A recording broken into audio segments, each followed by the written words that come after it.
जब जैज़ी बोलता है आप सब देखते हैं सुनते हैं।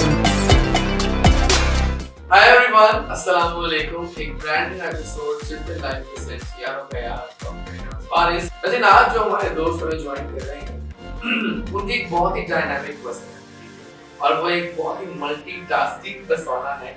बहुत सारे काम करते हैं और बहुत प्रोफेशन के साथ इतने सारे काम करते हैं। आप बहुत सारी चीजें चल रही हैं एक साथ, एक वहाँ एक यहाँ एक यहाँ, नहीं है बहुत कम है काम, बहुत और किया जा सकता है।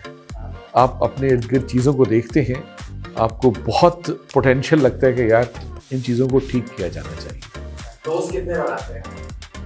कम के ज्यादा बन जाते हैं, बन जाते हैं यार, ये चीज़ है। बन जाते हैं, बन जाती हैं। आला ज्यादा कौन है, बन जाता है या बन जाता है? इस सवाल को गोल कर सकता हूँ मैं। Let's talk about you now.